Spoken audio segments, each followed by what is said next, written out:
Good evening, everybody. A very good evening to all of you, बच्चों. We are live on the Creatrix YouTube channel with the लक्ष्य batch for GATE 2022. और आज power electronics में मैं आपके लिए last lecture लेके आ गया हूं SCR का. This is going to be the last part of SCR, जिसमें मैं बात करूंगा SCR की रेटिंग के बारे में, गेट कैथोड कैरेक्टरिस्टिक्स के बारे में और SCR के कनेक्शंस के बारे में, series and the parallel connection. तो बेटा रेडी रहेंगे सभी लोग, जल्दी से ज्वाइन कर जाएंगे, लाइक एंड शेयर दबा के ठोक देंगे, ज्यादा से ज्यादा जगह शेयर कर दिया करो, स्टेटस लगा दिया करो बेटा लेक्चर के लिंक का.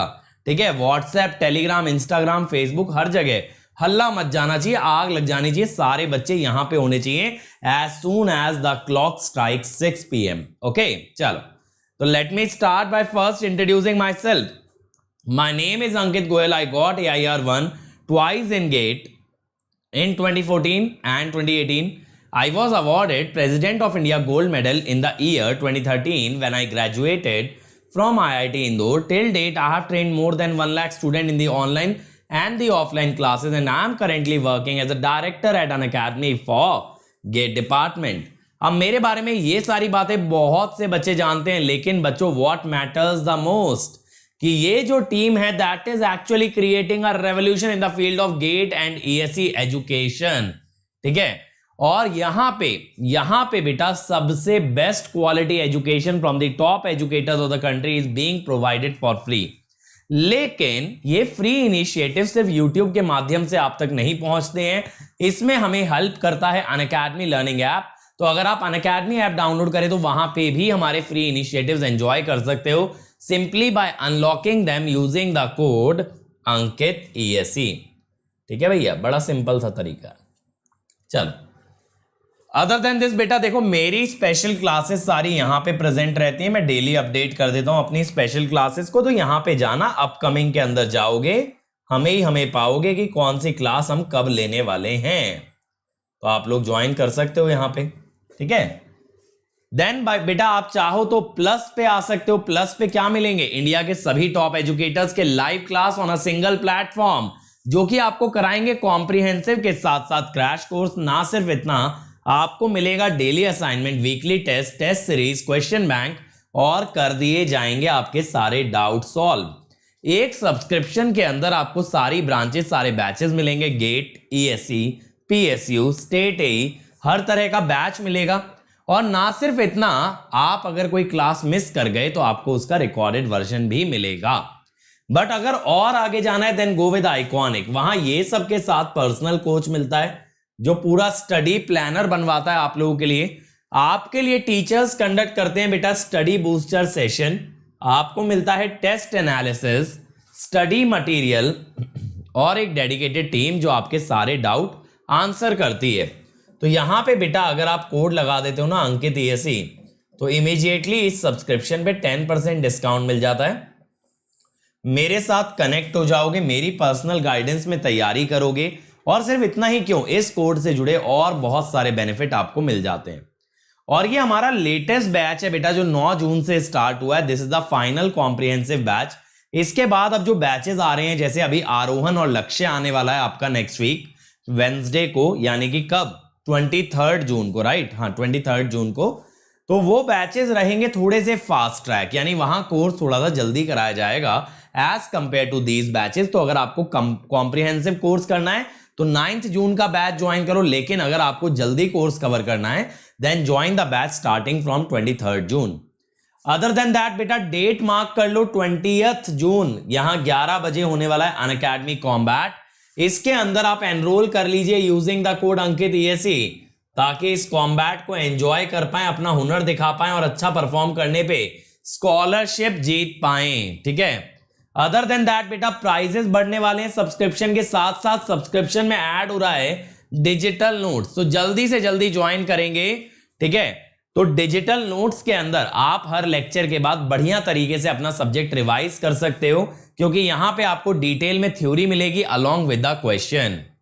ठीक है, अंकित ESE कोड से बेटा आपका 1 ईयर फीस होगा 27,225, 18 मंथ्स 34,650, 2 इयर्स 39,600. मैं कहता हूं बेटा 2 इयर्स के लिए जाओ, अभी तो प्राइस मिनिमम है, ये बढ़ जाएगा, तो मिनिमम प्राइस में ज्वाइन करो. इसको इंस्टॉलमेंट में दे सकते हो, और साथ ही साथ चाहो तो अनअकैडमी से एजुकेशन लोन का फैसिलिटी भी ले सकते हो। Iconic for 1 year 45, 225, 2 year 66, 600। तो बेटा 2 ईयर्स के लिए जाएंगे ताकि मिनिमम फीस में पढ़ाई कर पाए। चलिए शुरू कर लेते हैं। फिर बेटा जल्दी से दबा के लाइक ठोक देंगे सभी लोग, अटेंडेंस मार्क कर देंगे।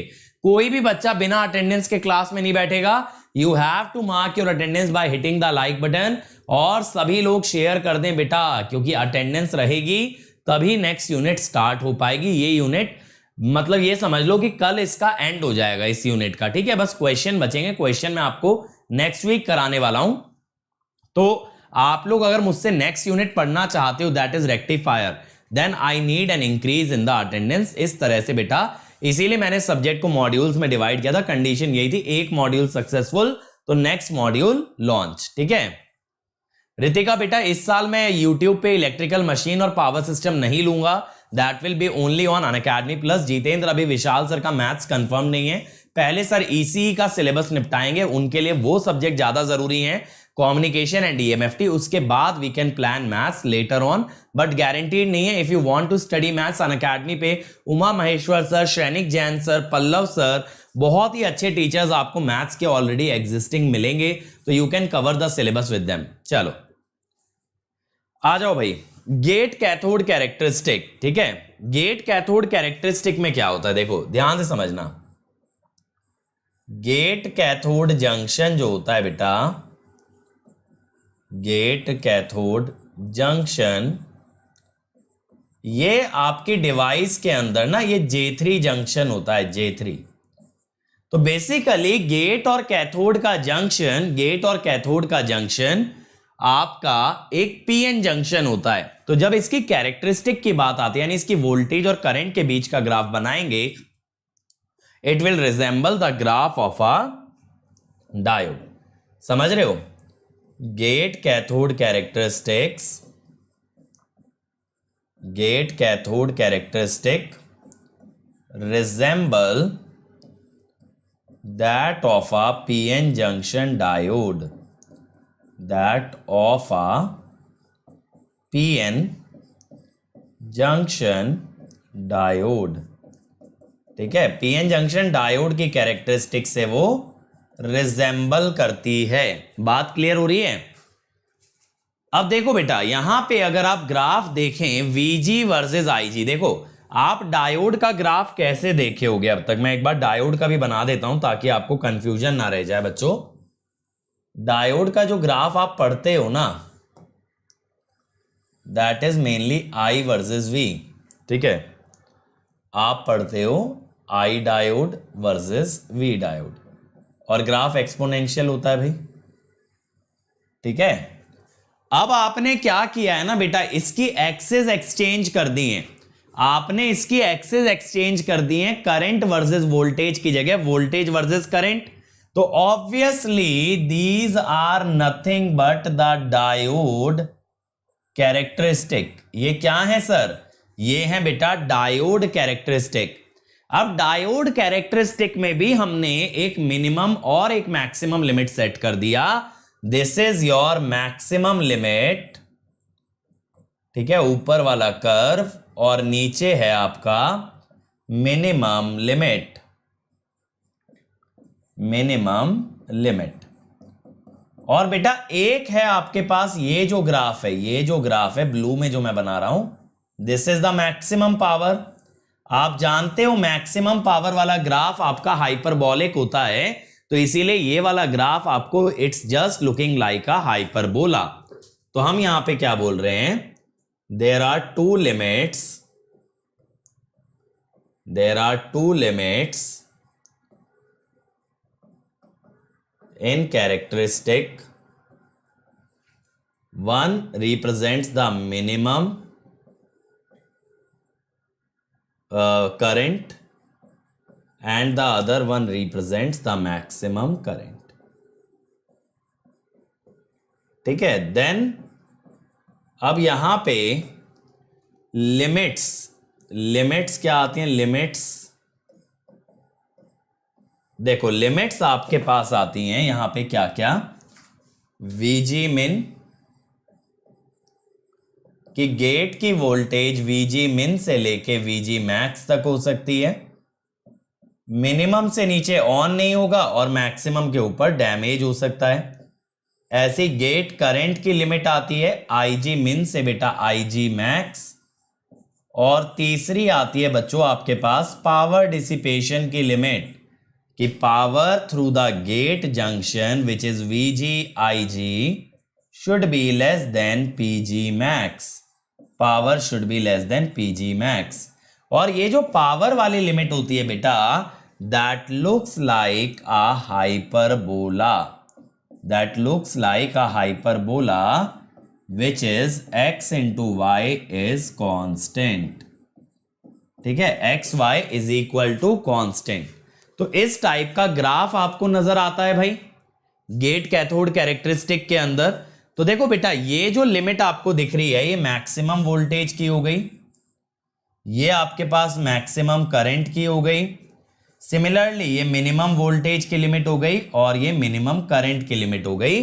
अब आपके पास ये जो शेडेड रीजन बचा मेरे बच्चों, ये जो आपके पास शेडेड रीजन बचा, this is the operating region, यानी आपका VG और IG इस लिमिट के अंदर लाई कर सकता है। समझ में आ गया? VG और IG इस लिमिट के अंदर, इस रीजन के अंदर लाई कर सकता है, जो भी आपका ऑपरेटिंग पॉइंट है। रितेश, इसको एग्जैक्टली सेफ ऑपरेटिंग एरिया नहीं बोलेंगे, सेफ ऑपरेटिंग एरिया क्योंकि ना मेन टर्मिनल से देखा जाता है, कंट्रोलिंग टर्मिनल से नहीं। यहां पे गेट का काम डिवाइस को कंट्रोल करने का है, एक्चुअल करंट जो लोड कैरी करता है that does not flow through the gate. तो एग्जैक्टली इसे सेफ ऑपरेटिंग एरिया बोलना गलत हो जाएगा, बट आप ये बोल सकते हो this is the operating region, this is what operating region. समझ में आया भाई?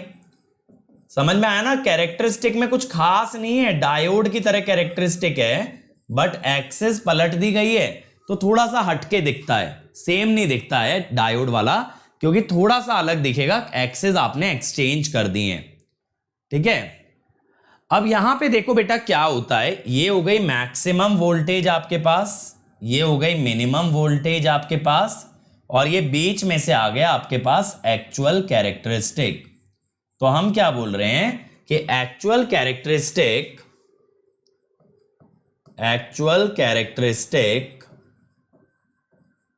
must lie between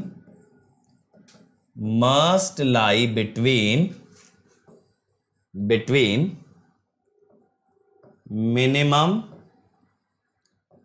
and maximum characteristic।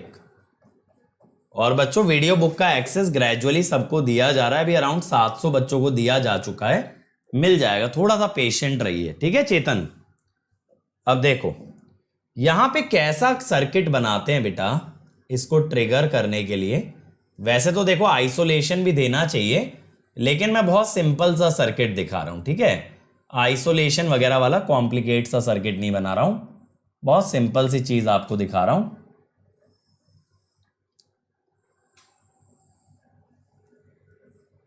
ठीक है, अब देखो ये होता है आपका सोर्स ES, ये सोर्स का रेजिस्टेंस RS, ये करंट IG, ये वोल्टेज हो गई VG।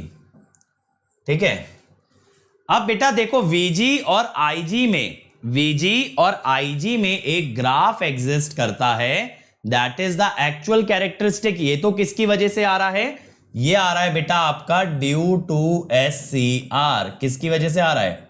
ड्यू टू SCR, ये जो ग्राफ आपका आ रहा है। ठीक है, अब यहां पे बेटा दूसरा ग्राफ आपको ड्रॉ करना पड़ता है, that is called as the load line.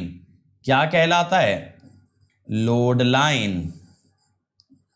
ठीक है, अब ये जो लोड लाइन है, जैसे देखो मैंने आपको बीजेटी में भी बताया था, ऑपरेटिंग पॉइंट दो कैरेक्टरिस्टिक के इंटरसेक्शन से निकलता है। One is the characteristic of BJT, other one is the load line. Load line क्या होती है भाई?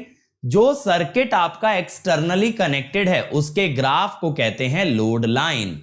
ठीक है, तो यहां पे अगर हम देखें बाय KVL, सर्किट में अगर आप देखो by KVL, Vg will be equal to ES minus IG RS। ठीक है, नाउ अब अगर यहां पे देखा जाए y इंटरसेप्ट तब होगा जब IG 0 होगा, तो कितना आ गया Vg इक्वल टू ES, और x इंटरसेप्ट तब देखोगे जब बेटा आपका Vg 0 होगा, यानी IG is ES by RS, ये बन गया। ठीक है, एक्चुअल कैरेक्टरिस्टिक का मतलब ये हुआ बेटा, ये तो दो लिमिट्स थी दीपांशु, जो हमने यहां पे ग्राफ बनाए थे ना, ये मैक्सिमम लिमिट और ये मिनिमम लिमिट थी। अब जो डायोड कैरेक्टरिस्टिक बनेगी गेट कैथोड की, वो इन लिमिट्स के बीच में ही लाई कर सकती है, इसके बाहर नहीं जाएगी। ये मैंने बताया। हमने क्या बोला था, ऑपरेटिंग पॉइंट कहीं ना कहीं बीच में लाई करेगा, तो आपकी जो एक्चुअल कैरेक्टरिस्टिक है वो बीच में से पास होती है, और उससे जब लोड लाइन का इंटरसेक्शन देखा जाता है वहां से मिलता है ऑपरेटिंग पॉइंट, जो कि देखो यहां पे दिखाया भी है, दोनों के इंटरसेक्शन से आपको मिल गया ऑपरेटिंग पॉइंट। समझ आया यहां तक? तो देखो ये आपको इंटरसेप्ट दिखा रखे हैं बेटा। अब यहां पे एक इंपॉर्टेंट बात जो कि आपको पता होनी चाहिए कि स्लोप ऑफ लोड लाइन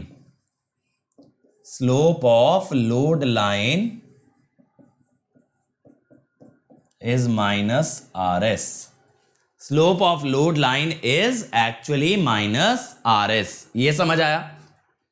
अब बेटा देखो यहां पे क्या होता है कि ये तो एक एक्सटर्नल सर्किट की इक्वेशन बन गई, एक हमारी इक्वेशन होती है that PG which is equal to VG IG should be less than PG max। ठीक है, हमेशा Vg Ig का प्रोडक्ट मैक्सिमम पावर से कम रहना चाहिए। अब इसके अंदर आपका क्वेश्चन किस टाइप से फ्रेम होता है, ये रॉ डेटा क्लियर है, ये रॉ डेटा हमें क्लियर है, लेकिन इसके अंदर क्वेश्चन कैसा फ्रेम होगा बात उसकी है। ध्यान से समझना, अब बात को ध्यान से समझेंगे बेटा। यहां पे जब आप क्वेश्चन की बात करोगे, सबसे पहले आप लोड लाइन की इक्वेशन लिखेंगे।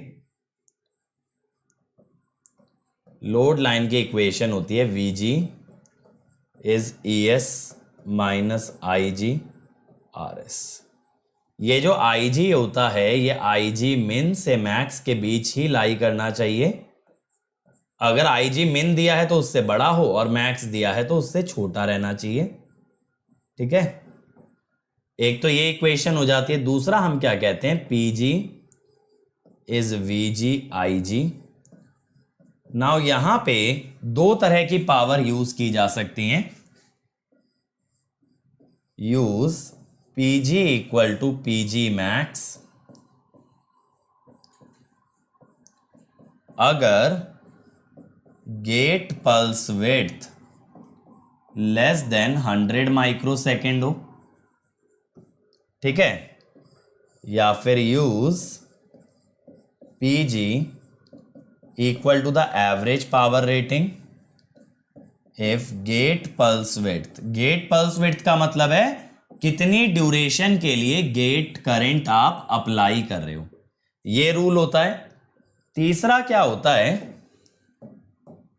एक होता है Vg as a function of Ig, that is the equation of gate cathode characteristic. ठीक है, ऐसा हो सकता है Vg directly proportional to Ig दे दे, ऐसा हो सकता है Ig के रूट के प्रोपोर्शनल दे दे, ऐसा हो सकता है Ig के स्क्वायर के प्रोपोर्शनल दे दे।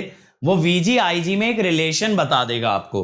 तो बेटा आपके पास ना तीन इंफॉर्मेशन होती हैं, एक एक्सटर्नल सर्किट की इक्वेशन, एक पावर की इक्वेशन और एक Vg as a function of Ig।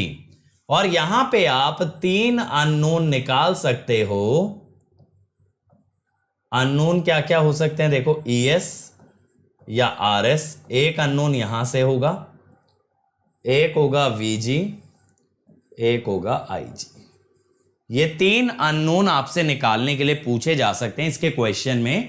कुछ खास इसके अंदर मेहनत नहीं है, बस इतना समझ लो कि gate cathode characteristic resembles that of a diode because gate cathode junction is nothing but a PN junction. और यहां पे लिमिट होती है मैक्सिमम और मिनिमम वोल्टेज पे भी, करंट पे भी और पावर पे भी। बस चलो फिर अगले टॉपिक की तरफ चलते हैं, that is rating of SCR. तो ये गेट कैथोड कैरेक्टरिस्टिक बहुत छोटा सा टॉपिक है, मैं न्यूमेरिकल आप लोगों को लगवाऊंगा नेक्स्ट वीक में। मंडे और ट्यूसडे हम लोग 2 डीपीपी सॉल्व करेंगे सिर्फ थायरिस्टर्स के, ठीक है। अभी तक मैं आपको करा चुका हूं डायोड का, ट्रांजिस्टर का करा चुका हूं, अब हम करेंगे सिर्फ थायरिस्टर्स के 2 डीपीपी मंडे और ट्यूसडे। उसमें सारी तरह के क्वेश्चन मैं आपके कवर करा दूंगा, don't worry about it.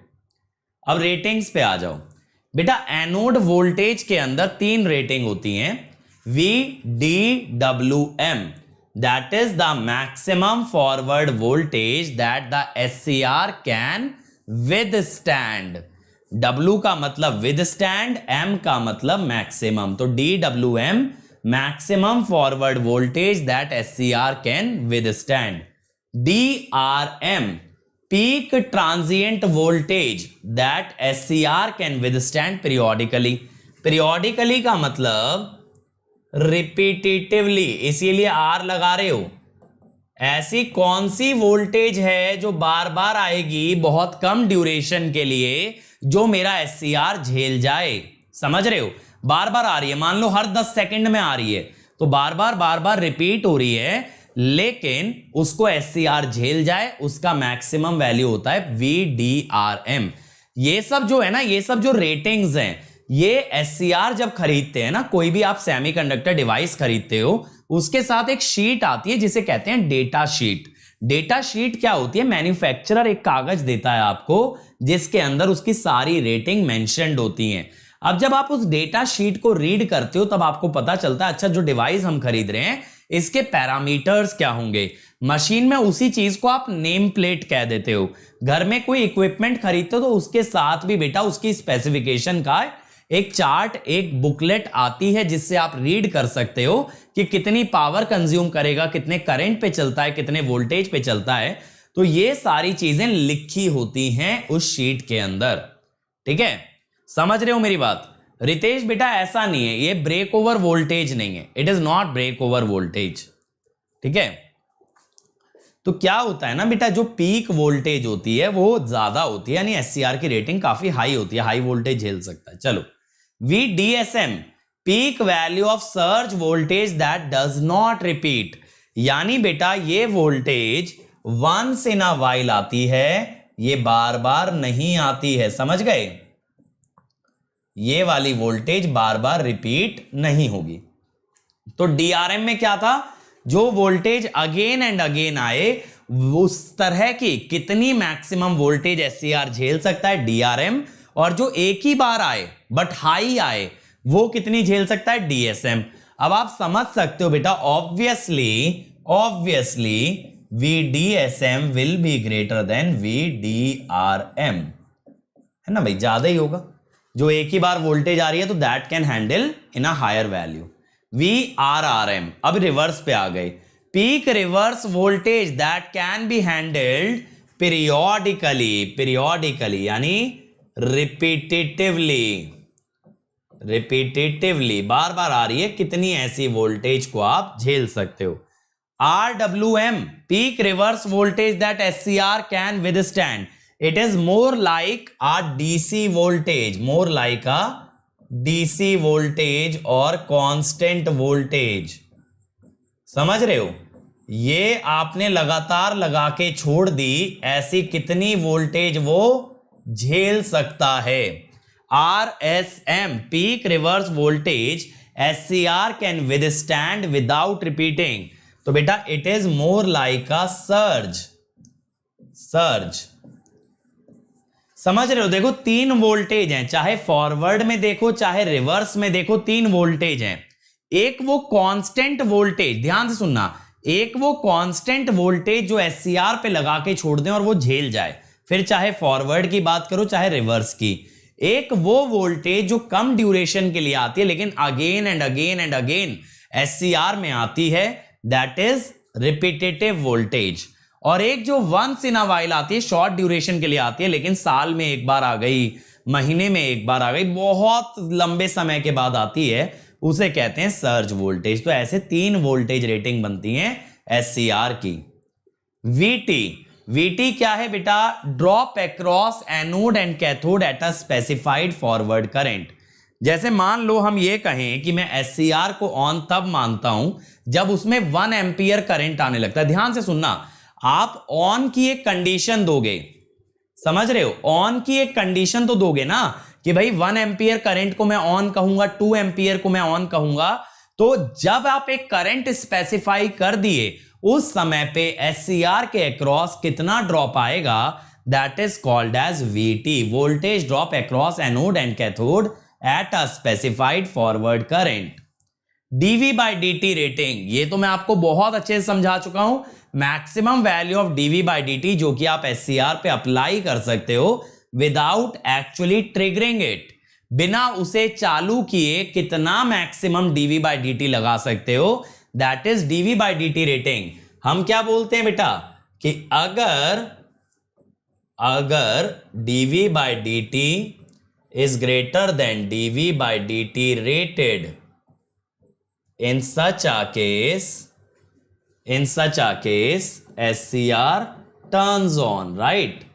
SCR चालू हो जाएगा भाई, SCR चालू हो जाएगा अगर ऐसा हुआ, ठीक है। अब देखो voltage safety factor, that is VRRM, यानी रिवर्स रिपीटेटिव वोल्टेज। RRM क्या है? मैक्सिमम रिवर्स रिपीटेटिव वोल्टेज,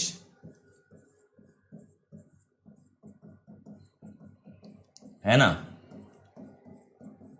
अब divided by peak input voltage, input कितना वोल्टेज लगा सकता है और कितना एससीआर झेल सकता है, उसका रेशो क्या कहलाएगा?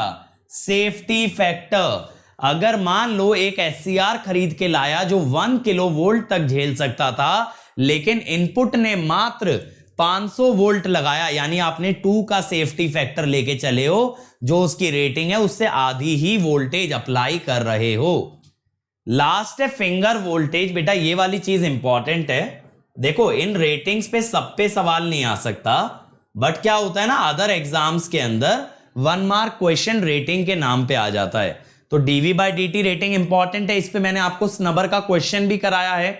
और दूसरी रेटिंग इंपॉर्टेंट है फिंगर वोल्टेज। फिंगर वोल्टेज क्या होती है बेटा? जब गेट की मदद से ट्रिगरिंग की जाए तब कम से कम कितना वोल्टेज एनोड कैथोड के बीच में होना चाहिए ताकि ट्रिगरिंग सक्सेसफुल हो। बात को समझना, ऐसा नहीं होता एनोड कैथोड पे कितना भी वोल्टेज लगाओ बस गेट करंट दे देने से चालू हो जाएगा। एक एससीआर की रिक्वायरमेंट भी होती है भाई कि गेट करंट देने के साथ साथ कितना वोल्टेज एनोड कैथोड के बीच रखोगे in order to turn it on, that is called as the finger voltage. ठीक है, अब आ जाओ करंट पे। Average on state current rating, average on state current rating. तो यहां पे क्या होता है, this is the maximum value of average current carried by SCR, average current carried by SCR such that, sorry, during on state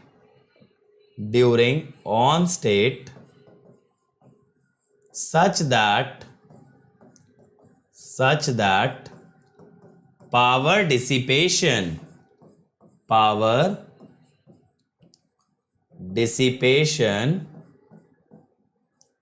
is within safe limits,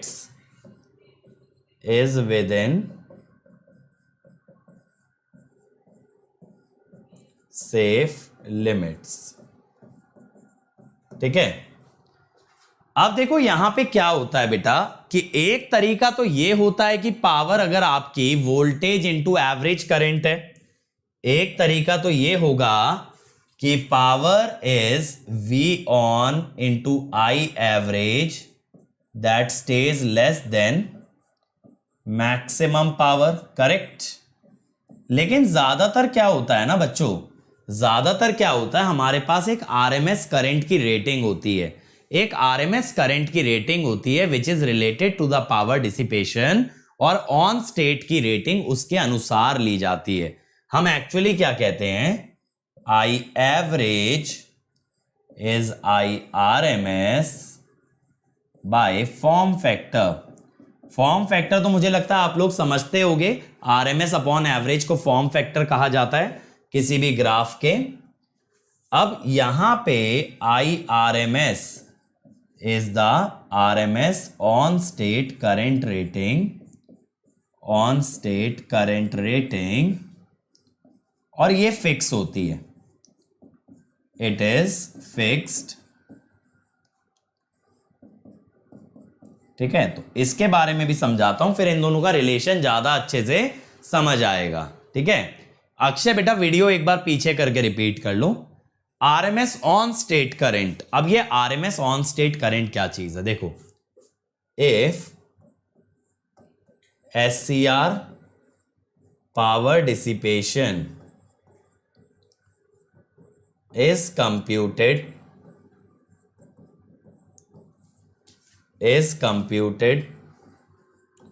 using a resistance, is computed using a resistance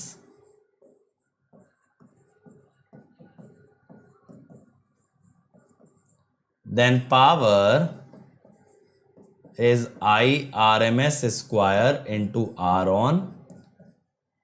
तो हम कहते हैं if power is maximum power, अगर maximum power dissipation होगा तो RMS current जो आएगा that is the RMS on state current rating, RMS on state current rating.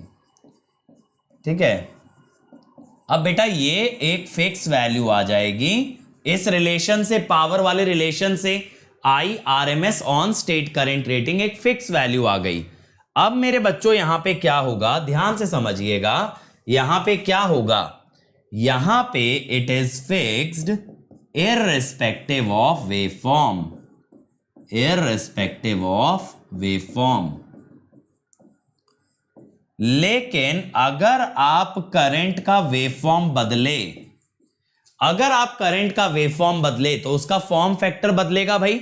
जैसे अगर देखें लेट अस से कि साइनोसोइडल का क्या होता है, साइनोसोइडल का बेटा आपका आता है RMS by average √2 by pi, एक second, pi by √2, sorry, pi by √2 आता है साइनोसोइडल का।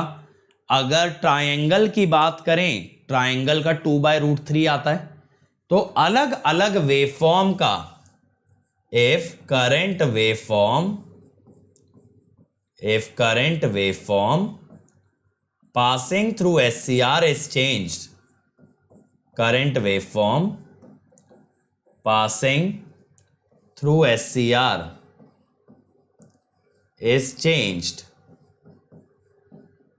तब इससे क्या होगा, तब इससे क्या होगा बेटा, तब इससे आपका फॉर्म फैक्टर चेंज होगा, फॉर्म फैक्टर चेंजेस। अगर फॉर्म फैक्टर बदल गया तो बेटा फिर इससे जो एवरेज करंट आएगा ना, एवरेज आएगा आई आरएमएस बाय फॉर्म फैक्टर, वो बदल जाएगा। यानी जो average on state current rating है बच्चे, वो डिपेंड करती है ग्राफ पे, लेकिन RMS on state current rating graph पे डिपेंड नहीं करती। अब इस पे क्वेश्चन कैसा बन सकता है सर, इस पे क्वेश्चन मेरे बच्चे ऐसा बन सकता है, देखो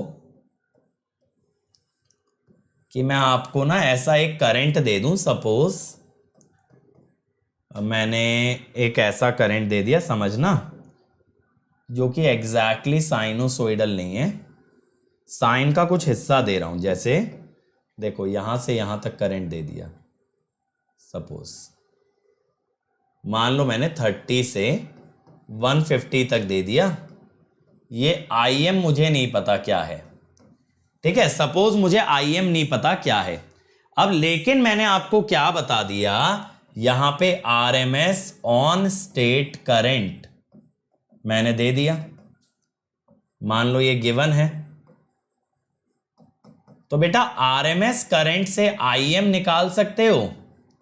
बताओ, इस ग्राफ का अगर आप RMS निकालोगे, उसको RMS के इक्वेट करके IM आ जाएगा। IM आ गया तो I एवरेज भी निकाल सकते हो फिर तो। समझे मेरी बात क्या हुई? यहां पे मैंने इस ग्राफ का पीक वैल्यू देने की जगह आपको क्या दे दिया? पीक वैल्यू देने की जगह मैंने इसका RMS दे दिया। अब आप पहले तो RMS का फॉर्मूला डिराइव करोगे इतने हिस्से के लिए, उसके बाद उसे गिवन RMS के बराबर करोगे, वहां से आएगा IM और IM से आएगा एवरेज। ऐसा न्यूमेरिकल पूछा जा सकता है। तो ये ध्यान रखना, SCR का जो RMS करंट होता है उसकी वैल्यू फिक्स होती है, ग्राफ के हिसाब से IM अलग अलग आएगा, IM के हिसाब से एवरेज अलग अलग आएगा, लेकिन RMS करंट कितना कैरी कर सकता है एक SCR, वो उस SCR पे डिपेंडेंट है, ना कि करंट के ग्राफ पे। करंट के ग्राफ से कोई फर्क नहीं पड़ता RMS रेटिंग को। अब सर्ज करंट रेटिंग। अब बेटा ये सर्ज करंट रेटिंग क्या होती है? सर्ज करंट रेटिंग होती है जो कि एक SCR बहुत ही हाई करंट कैरी कर ले, लेकिन एक बहुत शॉर्ट ड्यूरेशन के लिए। तो हम क्या कहते हैं? It is the high current, मैंने बताया था ना SCR की सर्ज करंट रेटिंग हाई होती है, carried bye SCR but for short duration. अभी समझते चलो, ये बेटा बहुत इंपॉर्टेंट है, मैं स्टार मार्क कर दे रहा हूं। This rating is very important from the point of view of question के पॉइंट ऑफ व्यू से ये वैल्यू आपकी इंपॉर्टेंट है। बिल्कुल रितेश, RMS फिक्स है, एवरेज और मैक्सिमम वैरी करते हैं। अब देखो, जैसे मान लो कि एक SCR के अंदर आपने सोचा कि सर साइनोसोइडल करंट भेजूंगा। समझना बात को बच्चे, आपने सोचा कि आप साइनोसोइडल करंट भेजोगे, ठीक है, लेकिन मेरे भाई एक चीज ये भी तो समझो, पूरा साइन तो पास कर नहीं सकता, ऑब्वियसली आधा तो रुक ही लेगा ना, क्योंकि थायरिस्टर यूनिडायरेक्शनल है, SCR is a unidirectional switch.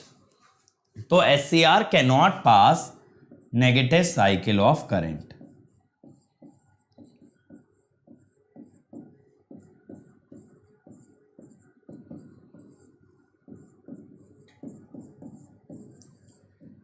अब मेरे भाई एक चीज समझना, आप यहां पे एक चीज समझना कि अगर मैं कहूं यहां पे पावर डिसिपेशन, पावर कैसे लिख सकते हो? I²R, और एनर्जी कैसे लिख सकते हो? I²R into T। ठीक है, एनर्जी माने हीट, कितना हीट डिसिपेट हुआ। अब क्या होता है बेटा, हर डिवाइस की ना एक थर्मल लिमिट होती है, जिससे ज्यादा हीट वो बर्दाश्त नहीं कर सकती। उससे ज्यादा हीट अगर डिसिपेट हो गई तो वो जल जाएगी, वो डैमेज हो जाएगी। तो I²R into T should be less then the thermal limit, it should be less then the thermal limit. जितनी हीट डिवाइस झेल सकती है उससे ज्यादा हीट डिसिपेशन ना हो, उससे ज्यादा हीट डिसिपेशन आपका ना हो, तो it should be less then the thermal limit. अब मेरे बच्चों यहां पे एक चीज समझना, अगर R को कांस्टेंट माना जाए तो मतलब मैं ये कह रहा हूं I²T must be less then a certain constant value, correct. तो मैं कहता हूं कि इफ T इज स्मॉल, अगर टाइम स्मॉल है तो I can be high, I can be high, correct. तो इसका मतलब है अगर ड्यूरेशन कम है तो आप ज्यादा लार्ज करंट कैरी करने की काबिलियत रखते हो। आपका SCR अगर कम ड्यूरेशन के लिए पूछा जाए तो ज्यादा हाई करंट बर्दाश्त कर पाएगा, क्योंकि हीट जो है करंट के साथ साथ टाइम पे भी डिपेंडेंट है। यानी ऐसा सोचो लाइफ के अंदर बेटा अगर कंडीशन खराब है तो आप ज्यादा खराब कंडीशन झेल सकते हो अगर वो लाइफ में कम टिके। अगर कोई लंबी टिकने वाली चीज है तो वो ज्यादा वर्ष होगी तो नहीं झेली जाएगी ना। मतलब मान लो कोई बीमारी है, अब कोई लॉन्ग टर्म बीमारी है यार, वो बीमारी बहुत खतरनाक है तो लॉन्ग टर्म कैसे झेलेगा इंसान। अब जो छोटी मोटी बीमारियां होती हैं जैसे कई बार डायबिटीज वगैरह होती है तो लोग लॉन्ग टर्म तक ले जाते हैं, कई कई साल 50-50 साल भी खींच लेते हैं। सेम वे में अगर ज्यादा हाई करंट होगा तो एससीआर लंबा नहीं चलेगा। अगर कम टाइम होगा तो बहुत हाई करंट भी झेल सकता है और टाइम ज्यादा होगा तो कम करंट झेलेगा। अब मैं यहां पे ऐसे दिखाता हूं, देखो 1 साइकिल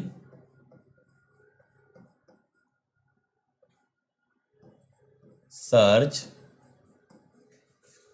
करंट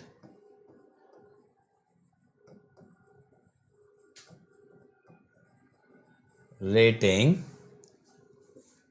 ठीक है, is equal to suppose I. अब आप बेटा एक चीज बहुत अच्छे से जानते हो, हाँ ये R जो है ऑन स्टेट रेजिस्टेंस है।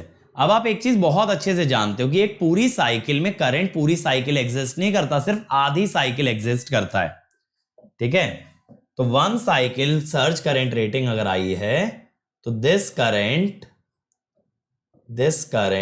Only exist for half cycle,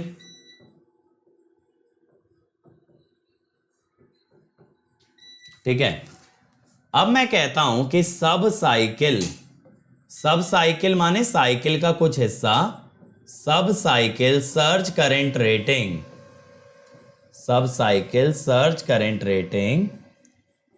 अगर इसको मैं लिखूं ISB। अब आपने ये बोला था ना बेटा अभी कि I²T must be less then a constant, ऐसा आपने बोला था।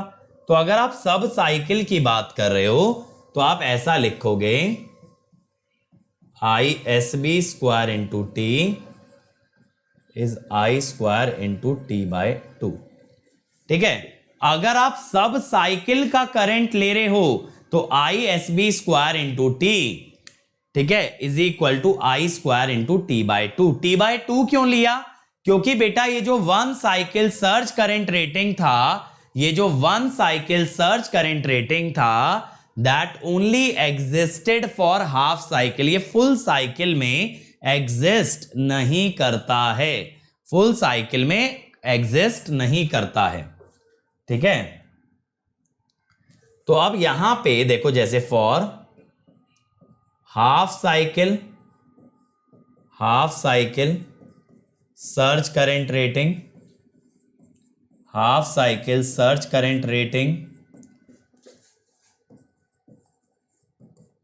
जो ये T टाइम होगा ना वो कैपिटल T/2 होगा, कैपिटल T/4 होगा। तो बेसिकली बेटा एक चीज सोचो, जैसे जैसे आप टाइम कम करते जा रहे हो वैसे वैसे करंट बढ़ता जाएगा, क्योंकि I² into T is constant. तो अगर आप 1 साइकिल वाला ले रहे हो बेटा, तो वो है I, लेकिन उसमें टाइम क्या लेना पड़ेगा? T/2। यानी कंफ्यूज मत होना कि 1 साइकिल बोला है तो सर टाइम T लें, क्योंकि पूरी साइकिल SCR चल ही नहीं सकता, चलेगा तो आधी साइकिल, इसीलिए फुल साइकिल में आप लोगे T/2, ऐसे ही हाफ साइकिल में लोगे T/4, ऐसे ही क्वार्टर साइकिल में लेते T/8। ध्यान रखना जो भी इंटरवल आपको पढ़ के समझ आ रहा है उसका आधा आपको लेना है और फिर I² इंटू T को आपको कांस्टेंट कर देना है। समझ में आई बात? ये बात समझ में आई? तो इस तरह से वो क्या करता है क्वेश्चन में ना, वो आपको देगा 1 साइकिल सर्ज करंट रेटिंग और कहेगा हाफ साइकिल की बता दो, तो इस रिलेशन से निकाल दोगे, ठीक है। आशुतोष बेटा ये SCR के रेटेड करंट ही चल रहे हैं, SCR की एक करंट रेटिंग नहीं होती, कई तरह की करंट रेटिंग होती है। हाँ, रेफरेंस फॉर सब cycle is T/2, full cycle T/2 की ली जाती है। अब I² T रेटिंग, जैसे देखो अभी सर्च करंट रेटिंग आया ना, उसी से रिलेटेड है I² T rating. It is basically related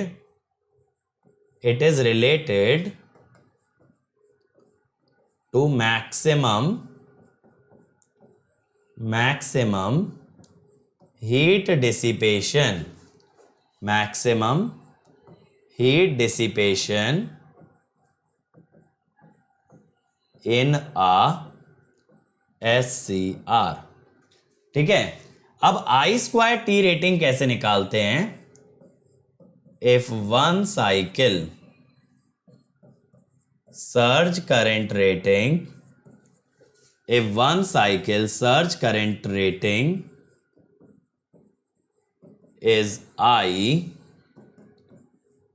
ठीक है, then I square T rating। तो इन दोनों कॉन्सेप्ट को ना डायरेक्टली रिलेट मत करना, दोनों का सिग्निफिकेंस सेम है, दोनों का सिग्निफिकेंस सेम है, लेकिन आई स्क्वायर टी रेटिंग में टी मल्टीप्लाई किया जाता है, टी बाय टू नहीं। बिल्कुल रितिका, आधी साइकिल में ही एससीआर कंडक्ट करता है, इसीलिए वहां हाफ लिया था। समझ रहे हो? पिछले वाले कॉन्सेप्ट को डायरेक्टली इससे रिलेट मत कर देना, दोनों का ओरिजिन सेम है, दोनों का ओरिजिन सेम है बेटा। लेकिन आप यहां पे क्या ध्यान रखेंगे, यहां पे क्या ध्यान रखेंगे, जब आई स्क्वायर टी रेटिंग निकालते हैं तो पूरी साइकिल का पीरियड लेते हैं, ना कि half cycle. Just a minute guys,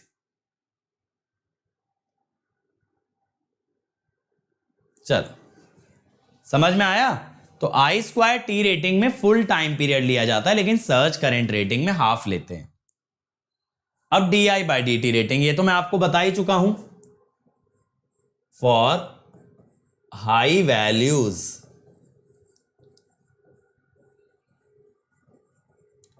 of D I by D T rating, ये मैंने प्रोटेक्शन में बताया था ना, there can be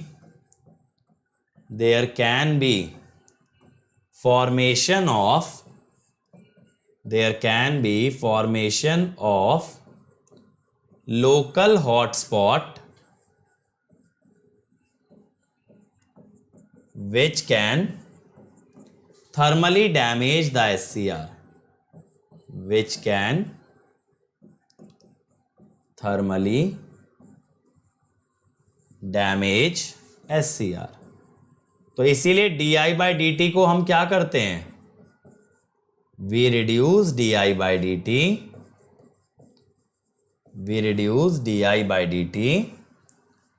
below rated value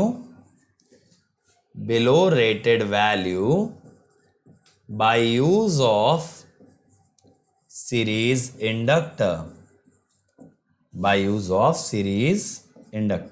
इस पे लास्ट लेक्चर में क्वेश्चन भी कराया था, याद है कि कितना इंडक्टेंस लेना पड़ेगा, 4.8 जब हमने निकाला था।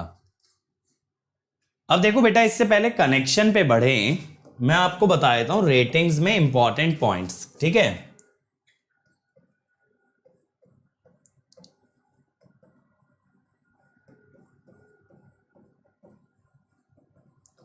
देखो बेटा, वोल्टेज के अंदर सबसे पहले फोरमोस्ट इंपॉर्टेंट है DV by D T rating, क्योंकि इससे आपका स्नबर सर्किट से जुड़ा क्वेश्चन आता है। मैंने बताया था ना कैसे स्नबर कैपेसिटेंस और रेजिस्टेंस निकाला जाता है। दूसरी चीज इसके अंदर जो इंपॉर्टेंट है दैट इज फिंगर वोल्टेज, ये इंपॉर्टेंट है। थर्डली जो इंपॉर्टेंट है that is RMS on state current which is constant actually. ठीक है, but based on waveform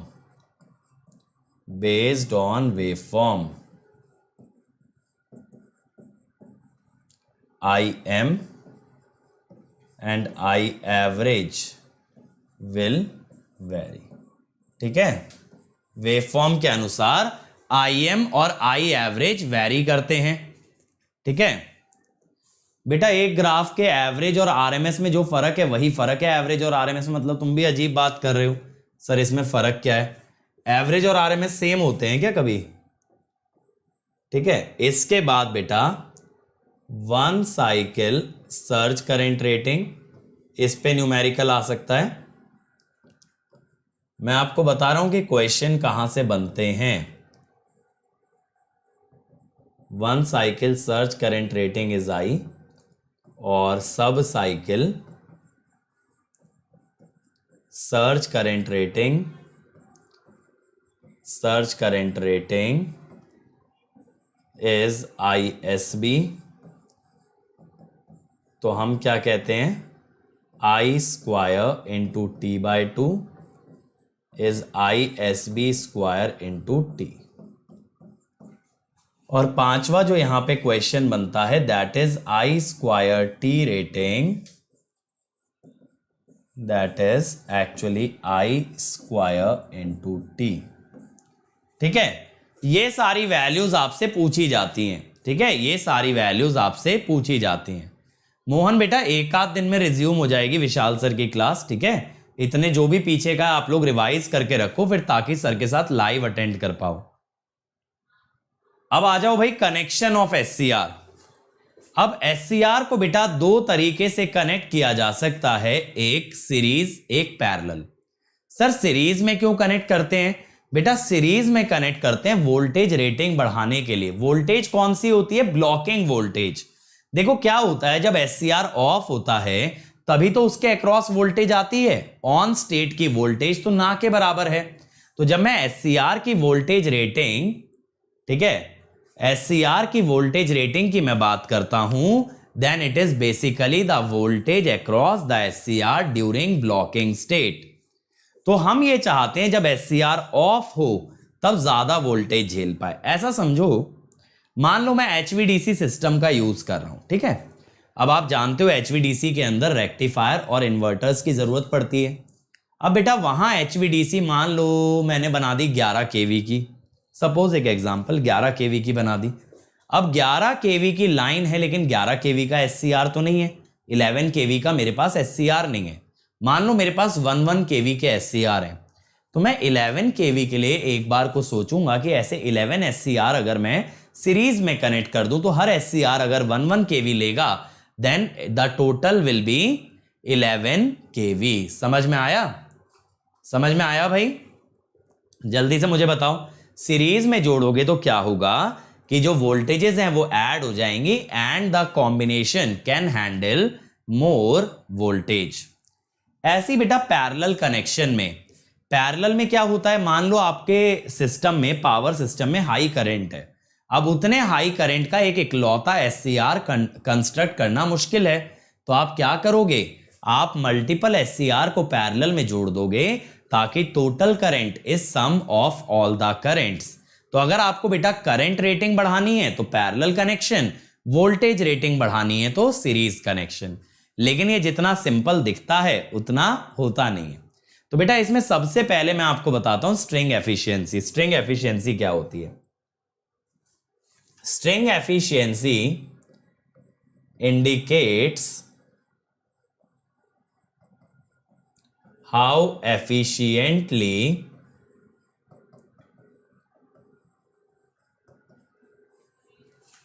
the rating of each device, the rating of each device is utilized, ठीक है, while multiple devices are connected together,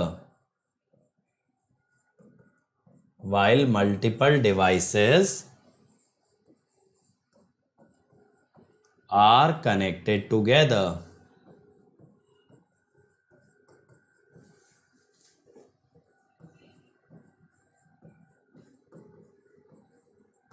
ठीक है, तो बेटा कितना कितना बढ़िया तरीके से रेटिंग आपकी यूज हो रही है जब आप मल्टीपल डिवाइसेस को साथ में कनेक्ट किए हो, दैट इज स्ट्रिंग एफिशिएंसी। और एग्जैक्टली बेटा यही टर्म आप रीड करते हो पावर सिस्टम के अंदर भी। आप पावर सिस्टम में भी सेम एग्जैक्ट यही टर्म पढ़ाई करते हो। तो यहां पे बेटा स्ट्रिंग एफिशिएंसी कितना होता है?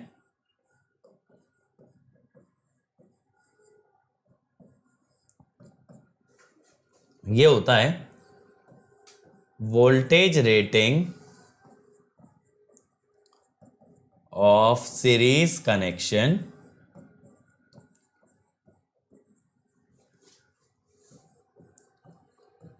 Voltage rating of series connection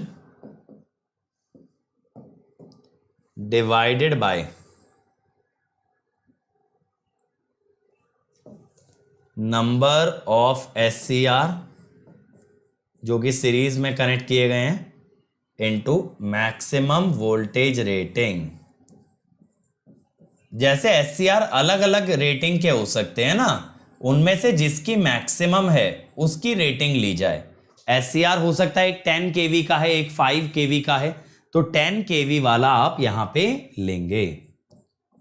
तो ये होती है स्ट्रिंग एफिशिएंसी, ठीक है, मैक्सिमम वोल्टेज रेटिंग। बट यही सेम चीज बेटा आप करंट में भी कर सकते हो पैरेलल कॉम्बिनेशन में। तो आप इसको ऐसा भी बोल सकते हो, current rating of parallel connection. Sir string efficiency बता क्या रहा है? देखो बेटा, अगर आप ये सोच के 11 kV के 11 SCR उठा लाए थे कि वो 11 kV ले लेगा, 11 kV वो हैंडल कर लेगा, तो बेटा फिर आप गलत थे। कभी भी इतना एग्जैक्टली वो कैरी नहीं करता, यानी 11 kV सबके अक्रॉस नहीं आने वाला। तो आपका अगर आप 11 kV की एक्सपेक्टेशन से आए थे, 11 kV की एक्सपेक्टेशन से आए थे, तो 11 से कम ही उसकी रेटिंग बनेगी। तो दैट इज द एफिशिएंसी कि भाई मैंने खर्चा तो किया 11 kV के लिए, ठीक है, मैंने खर्चा तो किया 11 kV के लिए, लेकिन मान लो मेरा कनेक्शन सिर्फ 10 kV झेल पाया, तो यानी एफिशिएंटली कितना यूज किया? 10/11। समझ गए? तो बेसिकली आपने कितना वोल्टेज या करंट हैंडल करने के लिए, कितना आपने करंट या वोल्टेज हैंडल करने के लिए कनेक्शन बनाया था और कितना वो हैंडल कर पाया, ठीक है, कितना वो हैंडल कर पाया, that is actually called as the string efficiency. अब यहीं पे बेटा एक टर्म और डिफाइन होती है, that is the D rating factor. क्या होती है? डी रेटिंग फैक्टर, DF, ये होती है 1 minus eta in percentage over 100%, ठीक है। तो ये क्या बता रहा है बेटा? जैसे एफिशिएंसी बता रही है कि कितना परसेंटेज आपने यूज किया, जैसे 11 kV का कितना परसेंटेज आप यूज कर पाए, तो डी रेटिंग फैक्टर ये बता रहा है उसका कितना परसेंटेज वेस्ट किया। मान लो मैं कहता हूं कि भाई मैंने 80% यूटिलाइज कर लिया, ठीक है, मैंने 80% यूटिलाइज कर लिया, तो माने मैंने 20% वेस्ट कर दिया, मैंने 20% वेस्ट कर दिया। तो यहां पे हम क्या कह रहे हैं? बेसिकली डी रेटिंग फैक्टर क्या बता रहा है? By what amount rating reduces due to connection. समझ में आए दोनों की डेफिनेशन? बेटा इस डेफिनेशन पे भी मैं 1 नंबर का क्वेश्चन बना सकता हूं बहुत इजीली, ध्यान देना, इस पे मैं बहुत इजीली 1 मार्क क्वेश्चन क्रिएट कर सकता हूं, इसीलिए ध्यान रखेंगे डी रेटिंग फैक्टर और स्ट्रिंग एफिशिएंसी, ठीक है। चलो, डी रेटिंग का मतलब कितना रेटिंग गिर गई। अब सीरीज पे आते हैं। अब देखो सीरीज कनेक्शन के अंदर मैं 2 मोड की बात करूंगा। सबसे पहले बेटा मैं बात कर रहा हूं फॉरवर्ड ब्लॉकिंग मोड की। सबसे पहले मैं बात कर रहा हूं फॉरवर्ड ब्लॉकिंग मोड की। अब मैं कहता हूं बेटा दोनों SCR का जो ग्राफ है, चलो आपने रेटिंग भले ही सेम ले ली हो, आपने दोनों SCR 2 kV के ले लिए, लेकिन क्या उनकी कैरेक्टरिस्टिक पॉइंट बाय पॉइंट क्या उनका ग्राफ भी सेम होगा? ऐसा तो प्रैक्टिकली पॉसिबल नहीं कि दोनों SCR एकदम आइडेंटिकल बने हो। जब बेटा एक मां के 2 बच्चे, 2 ट्विन्स एक जैसे नहीं होते, तो ये 2 SCR एक जैसे कैसे हो जाएंगे? कुछ ना कुछ फर्क इनमें रहने वाला है ना। जो भगवान की रचना एक जैसी नहीं हो सकती, तो इंसान की रचना कैसे होगी? तो यहां 2 कैरेक्टरिस्टिक दिखाई, देखो 1 वाली डॉटेड से दिखाई है अगर आपको नजर आ रही है, और 2 वाली सॉलिड लाइन से दिखाई है। ग्राफ अलग अलग है, ग्राफ अलग अलग है। अब सीरीज में भाई मेरे करंट तो सेम होगा, करंट सेम होगा ना सीरीज में। तो ये जो करंट है आपने यहां पे दिखाया, किस रीजन में दिखा रहे हो? फॉरवर्ड ब्लॉकिंग मोड के अंदर।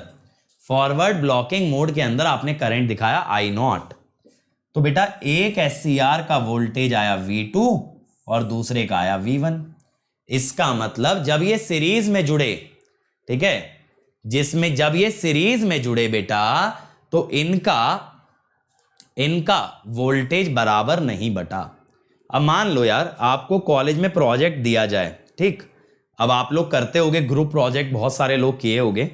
अब ग्रुप प्रोजेक्ट में एक बड़ी समस्या रहती है यार, ग्रुप में एक ना एक बंदा ऐसा जरूर होता है जिसका योगदान ना प्रोजेक्ट में ना हो तो ज्यादा बेहतर है एज कंपेयर टू होने से। अगर वो नहीं करे तो हम ज्यादा खुश रहते हैं कि भाई तू रहने दे। ऐसे लोग हमें मिलते हैं प्रोजेक्ट के अंदर। तो बेटा अब क्या होता है, अब गुस्सा इस बात पे आता है कि भाई मैं ही क्यों करूं, मार्क्स तो सबके बराबर लग जाएंगे, मेहनत सारी मेरी और मार्क्स सबको मिलेंगे। सेम चीज यहां एक SCR बोलेगा भाई मैं क्यों ज्यादा झेलूं, पैसा तो बराबर तूने भी लिया है, तेरी भी कॉस्ट बराबर थी, तो मैं क्यों ज्यादा वोल्टेज झेलूं। तो ये बेटा अनइक्वल डिस्ट्रीब्यूशन खतरनाक होता है, क्योंकि एक SCR पे भार, बर्डन, लोड ज्यादा आ जाता है as compare to the other SCR which is unfair. Unfair से भी ज्यादा टेंशन इस बात की है कि जरूरत से ज्यादा वोल्टेज आने पे डैमेज ना हो जाए। समझ गए?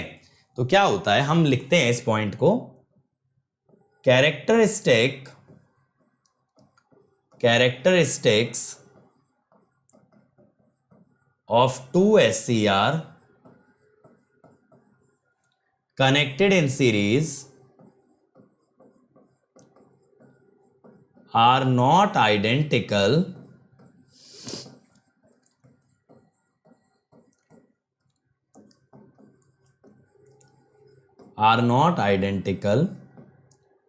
therefore when they carry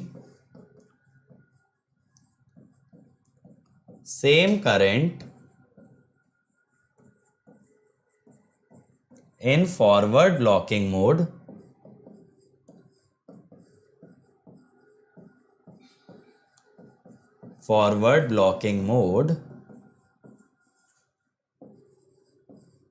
voltage across each of them is unequal, ठीक है? समझ गए? दोनों की वोल्टेज बेटा अनइक्वल आने वाली है। बेटा ऑब्वियस सी बात है, मेरे साथ तो ऐसा हुआ ही होगा। अगर मैं कॉलेज का टॉपर था तो मेरे साथ, अगर तुम लोगों के साथ एक आध बच्चा टंगा होता तो बेटा मेरे साथ मेरी ना पूरी ब्रांच टंगी होती थी। उन्हें पूरे एग्जाम की तैयारी कराना, अगर कल पेपर है तो रात को बैठ के सबको पढ़ाना, प्रोजेक्ट है तो प्रोजेक्ट कवर कराना, ठीक है, एक्सपेरिमेंट कर रहे हैं तो एक्सपेरिमेंट की रीडिंग शेयर करना। समझ रहे हो? तो उन लोगों का ये होता था कि कर दे तो बता देना, हम कॉपी कर लेंगे, बाकी अपना चिल है, मैच खेल रहे हैं, क्रिकेट खेल रहे हैं, वीडियो गेम खेल रहे हैं, भाई मूवी देख रहे हैं, चिल चल रहा है, और यहां हम तैयारी कर रहे हैं। ऐसे ही होता है ना? चलो अब आगे आ जाओ। तो बेटा ये समझ आया इसमें दिक्कत क्या है। तो हम क्या बोलते हैं कि इस कारण से एफिशिएंसी जो है ना वो 100% से कम होती है। देखो एक चीज सोचो, अगर 11 kV के 11 SCR जोड़े थे, 11 kV मिल जाता, 11 kV अगर मिल जाता तो हो जाती ना एफिशिएंसी 100%। 11 kV की एक्सपेक्टेशन से लाया, 11 kV ही मिल गया, हो गया मेरा काम। लेकिन यहां अलग अलग वोल्टेज होने से ऑब्वियसली जो सम आएगा that will not be equal to the sum of rating, तो that is why efficiency will be less than 100%। हम क्या बोलते हैं इसके अंदर बेटा, if voltage across any SCR, exceeds rated voltage,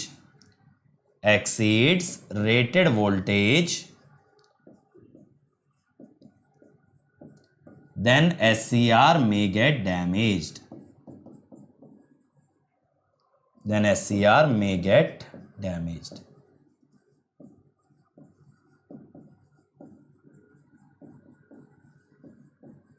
ठीक है? SCR may get damaged। तो ये प्रॉब्लम समझ आ गई भाई सीरीज कनेक्शन की, फॉरवर्ड ब्लॉकिंग मोड की। अब बेटा इसको टैकल करने के लिए हम क्या करते हैं, इसको टैकल करने के लिए हम सबके अक्रॉस एक रेजिस्टेंस जोड़ देते हैं, ठीक है। In order to make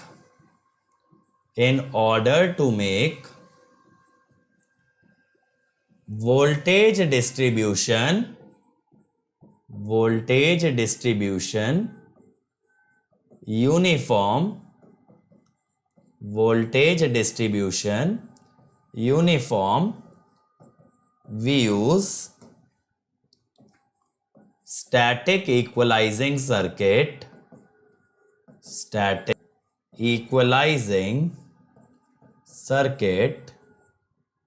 where our resistance is connected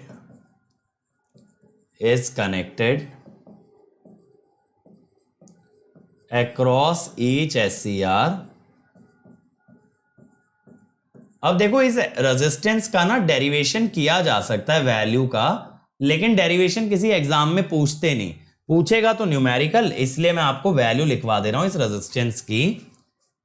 इस रेजिस्टेंस की वैल्यू होती है N VBM, मैं सारी टर्म भी एक्सप्लेन करूंगा आपको, बाय N-1 डेल्टा IB। देखो N है नंबर ऑफ सीरीज SCR, कितने SCR सीरीज में लगे हैं, दैट इज N।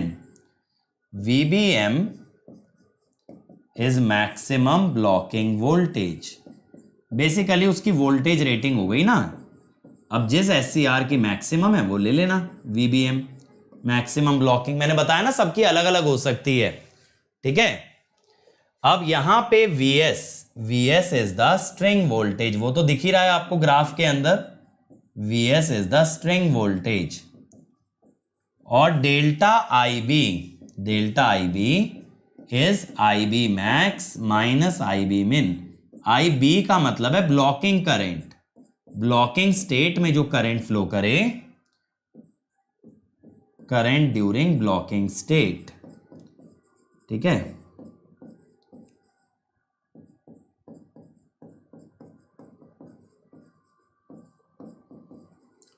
तो एक SCR का ज्यादा एक का कम होगा तो मैक्सिमम और मिनिमम का डिफरेंस होगा डेल्टा IB। सलीम बेटा अब देखो मैं हर एक की इच्छा तो नहीं पूरी कर सकता, कोई कहता है सर टाइप करके पढ़ाओ, PPT से पढ़ाओ, कोई कहता है सर लिख करके पढ़ाओ। अब दोनों चीजें एक साथ नहीं हो सकती, क्योंकि मैं वीरू सहस्त्र बुद्धि नहीं हूं बेटा कि एक हाथ से अलग पढ़ा रहा हूं, एक से अलग पढ़ा रहा हूं, दो सब्जेक्ट तुम्हारे साथ में कर दूं, ठीक है। चलो ये क्लियर हो गया यहां तक। अब सीरीज कनेक्शन की दूसरी प्रॉब्लम किस में आती है, ड्यूरिंग रिवर्स रिकवरी।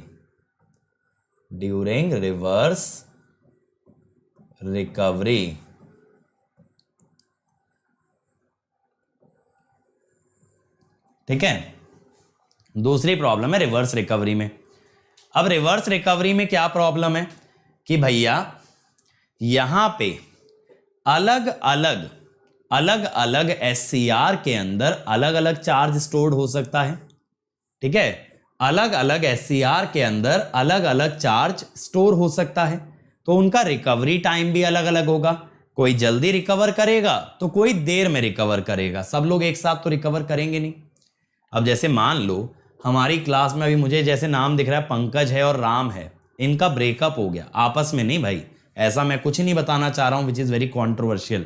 मान लो इनका ब्रेकअप हो गया अपनी अपनी गर्लफ्रेंड से, अब उसकी चोट से, उसके सदमे से उभरने में दोनों को अलग अलग टाइम लगेगा, अलग अलग लोग हैं। ऐसे ही हमारे SCR को रिवर्स रिकवरी में दो अलग अलग SCR को अलग अलग टाइम लगता है।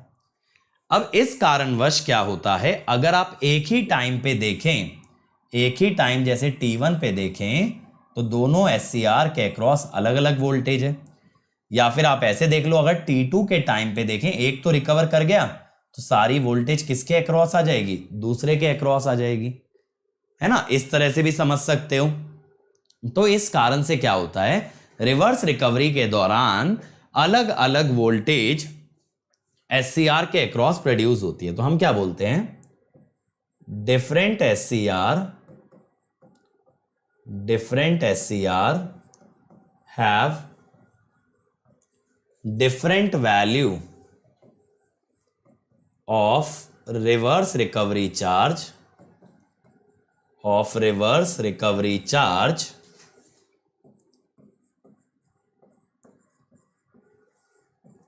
and hence take different time to recover.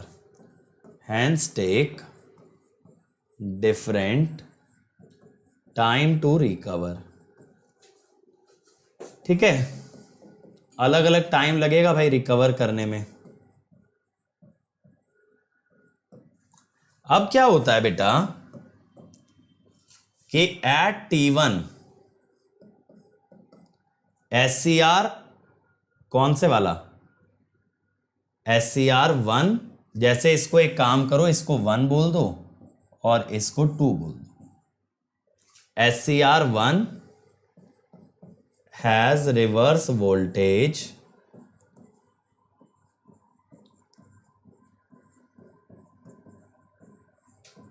AB, SCR 2 has reverse voltage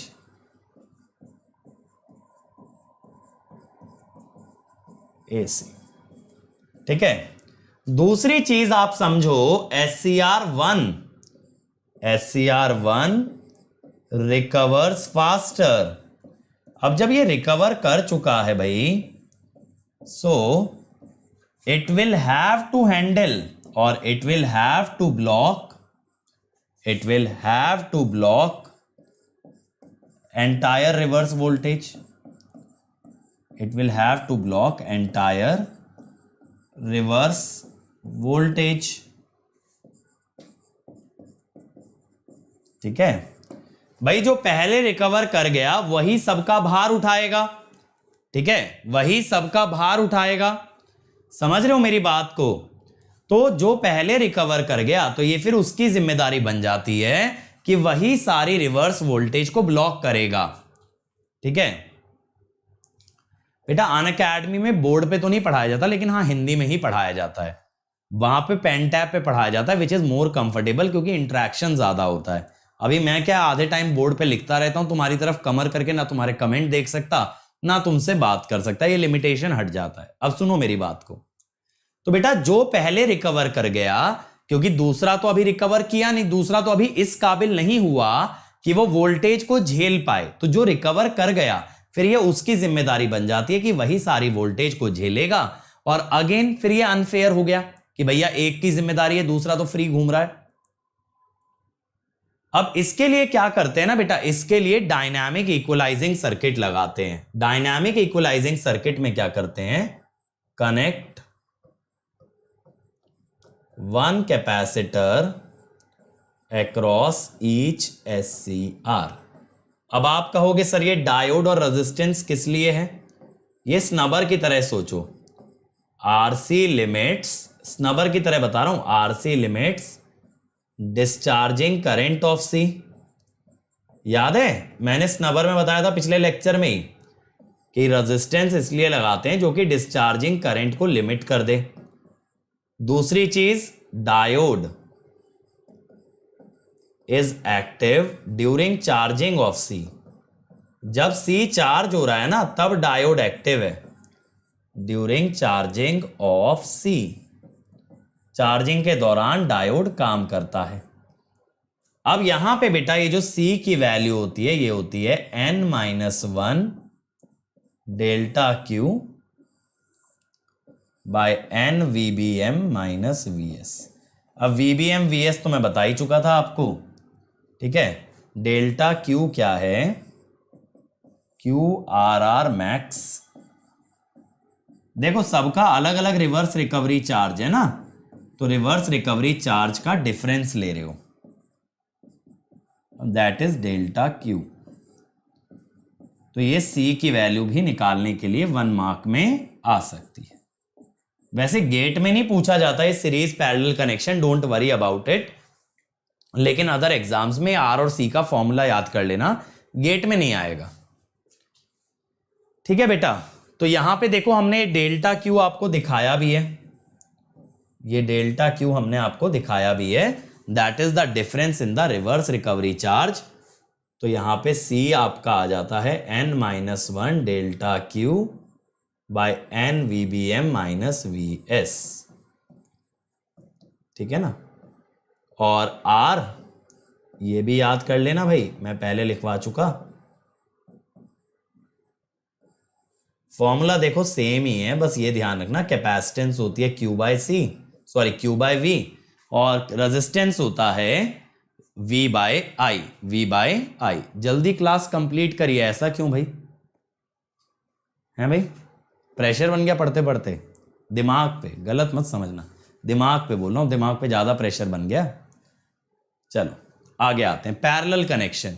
अब आप ये तो जानते हो कि पैरेलल कनेक्शन क्यों करते हैं, करंट रेटिंग बढ़ाने के लिए, लेकिन पैरेलल कनेक्शन के अंदर प्रॉब्लम आती है ड्यूरिंग फॉरवर्ड कंडक्शन। अब देखो पिछले में प्रॉब्लम आ रही थी रिवर्स ब्लॉकिंग और फॉरवर्ड ब्लॉकिंग में, यहां पे तीसरा मोड की बात की जाएगी, फॉरवर्ड कंडक्शन। अब यहां पे हम क्या कहते हैं बच्चों कि फॉरवर्ड कंडक्शन के दौरान ग्राफ अलग अलग है, कैरेक्टरिस्टिक अलग अलग है, समझ में आया, ग्राफ तो अलग अलग है बेटा।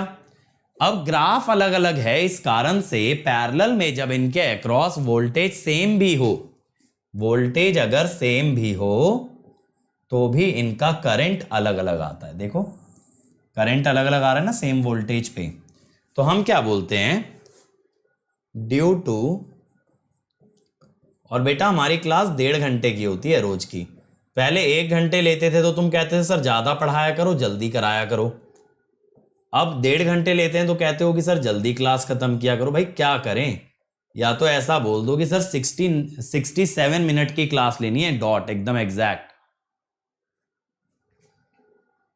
Due to non identical characteristic during conduction, both SCR have unequal currents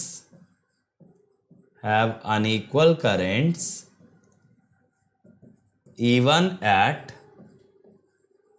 same voltage,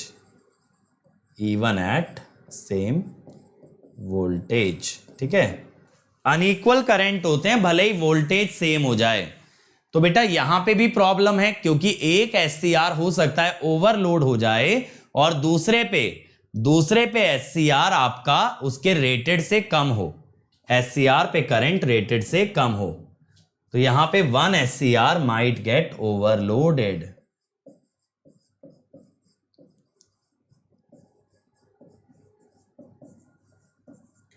देखो वही बात है, देखो सब बच्चे तो भगवान से भी सेटिस्फाइड नहीं है, बच्चे क्या दुनिया है ना, तो मैं तो फिर भी इंसान हूं, मैं कैसे सेटिस्फाई कर सकता हूं सबको, तो एक SCR ओवरलोड हो सकता है, तो ये प्रॉब्लम है पैरेलल कनेक्शन की। अब और क्या डिफिकल्टीज हैं, सेम टर्न ऑन टाइम। अब यहां पे क्या होता है बच्चों, SCR may have unequal turn on time।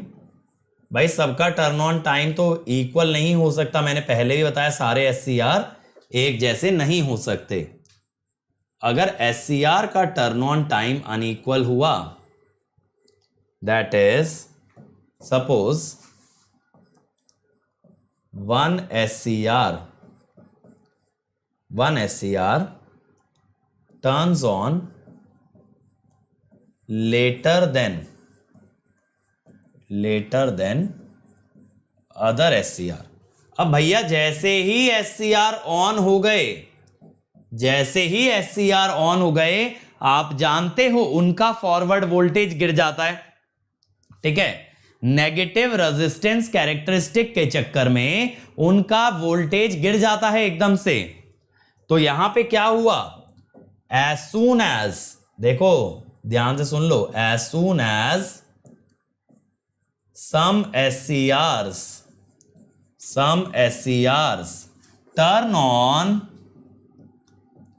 the voltage the voltage drop across parallel combination, the voltage drop across parallel combination reduces, correct, parallel combination का वोल्टेज घट जाएगा। नाउ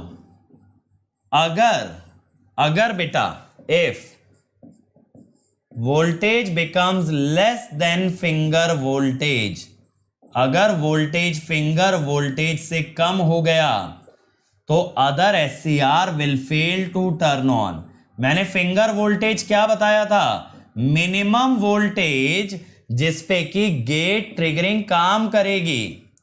कम से कम कितना वोल्टेज लगाना पड़ेगा जिसपे गेट करंट लगा देने से SCR चालू हो जाएगा? That is finger voltage. अगर वोल्टेज उसके नीचे चला गया तो भैया SCR की रिक्वायरमेंट वॉयलेट हो गई। अब जो बंद था वो बंद ही रह जाएगा। जैसे मान लो कि आप लोग ट्रिप प्लान करते हो, अब बस आई, बस में एक बंदा लेट था, बस चल पड़ी, छूट गई ना बस उसकी। ऐसे ही इस SCR की बस छूट गई, अब ये चालू नहीं हो पाएगा। अगली प्रॉब्लम, सेम टेम्परेचर राइज। अब भाई अगर अलग अलग टेम्परेचर राइज होगा तो उनकी कैरेक्टरिस्टिक बदल जाती हैं। If all SCR operate at different temperature, operate at different temperature, then due to effect of temperature on characteristics,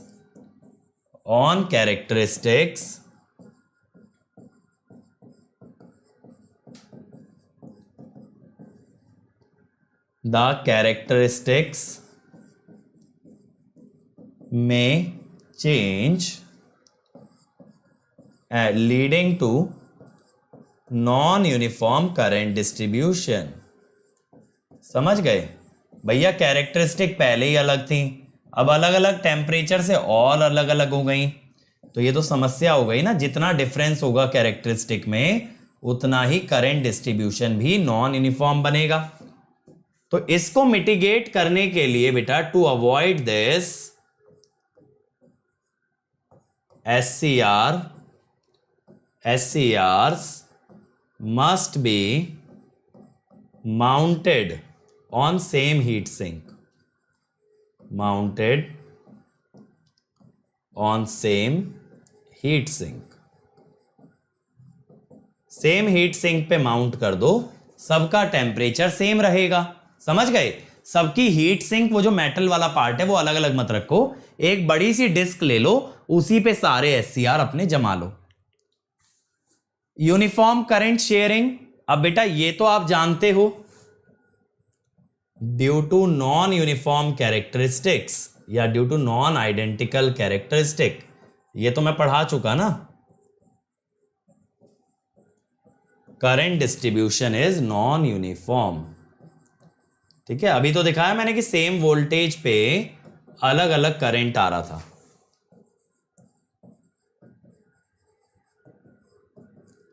अब इसके बाद आखिरी प्रॉब्लम होती है सिमेट्रिकल अरेंजमेंट। अगर बेटा SCRs आपस में सिमेट्रिकली अरेंज ना हो, मतलब जैसे ऐसा मान लो कि आपके पास ना 3 SCR हैं, मान लो आपके पास 3 SCR हैं, तो आप ये चाहोगे बेटा कि वो जो है ना एक सिमेट्रिकल अरेंजमेंट में आए। क्यों ऐसा चाहोगे? इस टाइप से, this is called as symmetrical arrangement.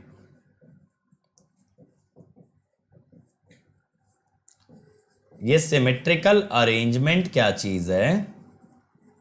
देखो ये जो बड़ा गोला है ये है हीट सिंक, ठीक है, और ये जो छोटे छोटे गोले हैं, बच्चा बच्चा सब हैं, ये हैं SCR। अगर बेटा ये सिमेट्रिकली अरेंज नहीं हुए तो सब में फ्लक्स अलग अलग होगा, ठीक है, सब में अलग अलग होगा।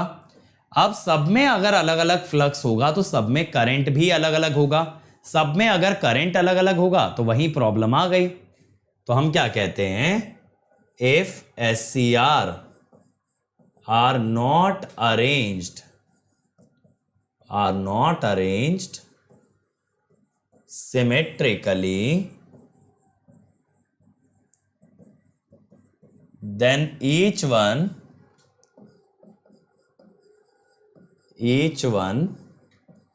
has different flux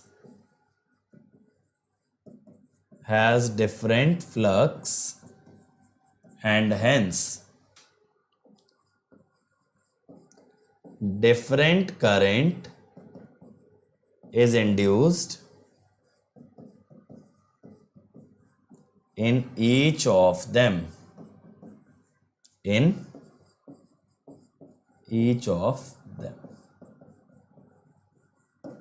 तो ये प्रॉब्लम है, इसीलिए इनको सिमेट्रिकली अरेंज किया जाता है। यानी अगर सेम हीट सिंक पे भी डालोगे ना तो इनको सिमेट्रिकली लगाना, ऐसा नहीं रैंडमली प्लेस कर दो। समझ गए प्रॉब्लम?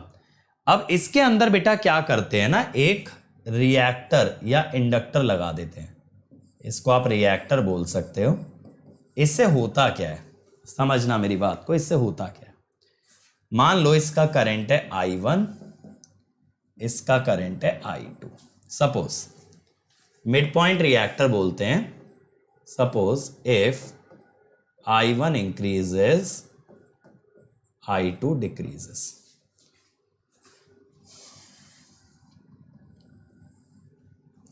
देखना आप बेटा एक बारी, V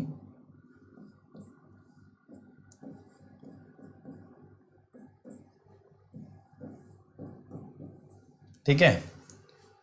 तो मेरे बच्चों सबसे पहली चीज ये समझो, L1 के across voltage L1 di1/dt, I1 बढ़ रहा है तो ये पॉजिटिव होगी। इंक्रीजिंग फंक्शन का डेरिवेटिव क्या आता है, पॉजिटिव आता है।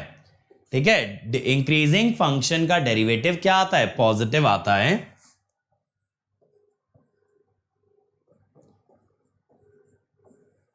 अभी मैं बताता हूं बेटा आपका आंसर एक बच्चे का जो है।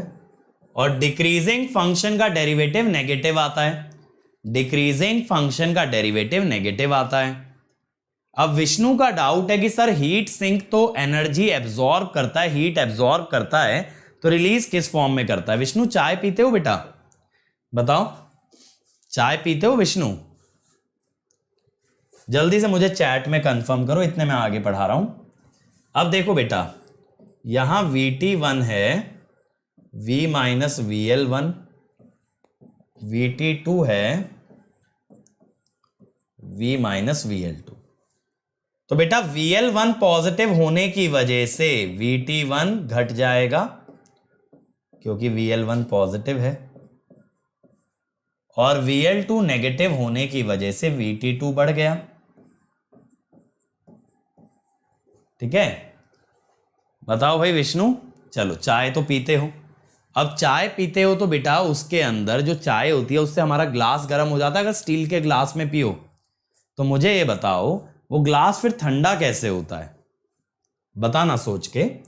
अब देखो बेटा, एज VT1 डिक्रीजेस, अगर SCR की वोल्टेज घटेगी तो करंट भी घटेगा, and as VT2 increases, voltage बढ़ेगी तो करंट भी बढ़ेगा। तो this नलिफाइज the initial change.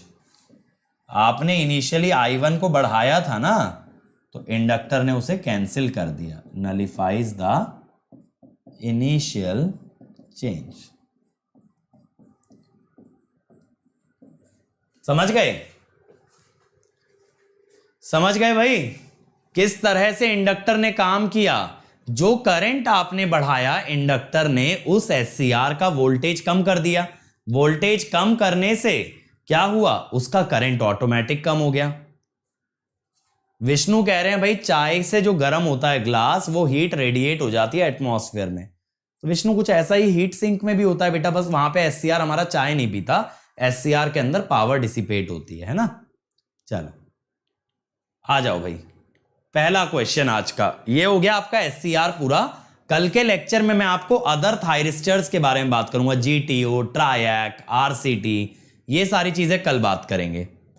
The voltage safety factor for an SCR is the ratio of, बताओ भाई क्या है आंसर? Voltage safety factor. जल्दी से बताओ, come on everyone. Yes, C. अभी लिखवाया था ना सेफ्टी फैक्टर का definition. Answer is C. The forward DV by DT rating of SCR. The forward DV by DT rating of SCR. DV by DT rating क्या होती है? कितनी DV by DT पे एससीआर ऑन हो जाएगा। DV by DT rating of SCR. बताओ भाई क्या होगा?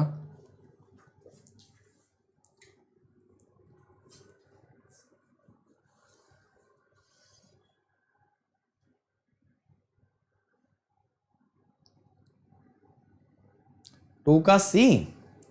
Increases with decrease in the RMS value of.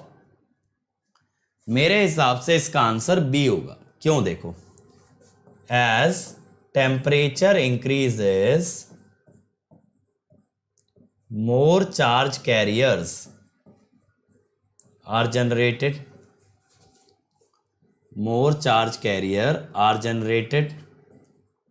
अगर ज्यादा चार्ज कैरियर हैं तो it is easier to trigger SCR, है ना। एससीआर को ऑन करना काफी इजी है। Therefore it can be turned on at lower dV by dt. It can be turned on at lower dV by dt. ठीक है भाई, सिंपल सा फंडा मेरे हिसाब से भी होना चाहिए। चलो, हाँ भाई, ये देखो आ गया फाइनली। मैंने आपको पहले ही बोला था इस टाइप का क्वेश्चन आ जाता है। Half cycle surge current rating दी है, 1 साइकिल पूछ रहा है। कर दो भाई, जल्दी से बताओ answer.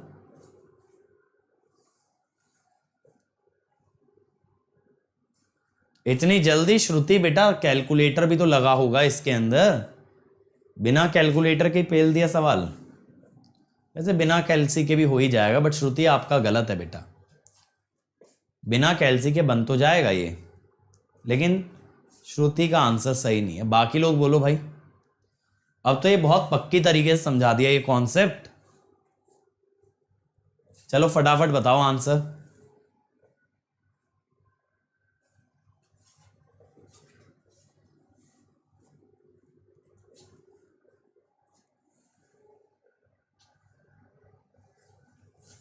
Yes, answer is B. देखो, हाफ साइकिल के लिए इंटरवल क्या लोगे? T/4। 1 साइकिल के लिए क्या लोगे? T/2। तो रिलेशन बनेगा 3000 square into T/4 is I square into T/2।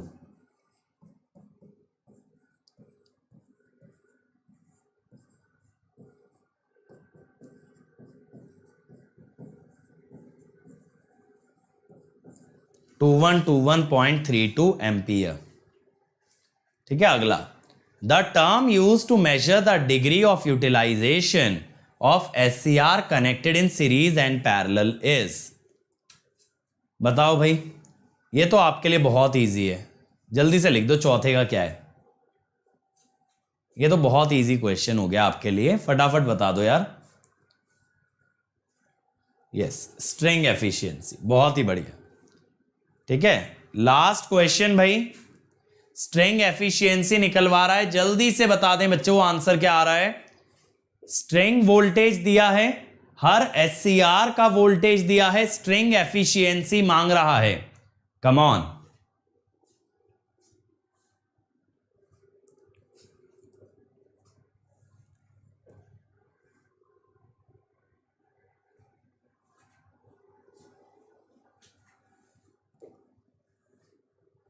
क्या आएगा? स्ट्रिंग एफिशिएंसी बताओ। फिफ्थ का, फोर्थ का तो चलो ठीक है, सबको ही पता है।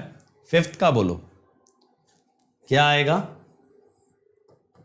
String voltage by number of SCR into voltage of each SCR.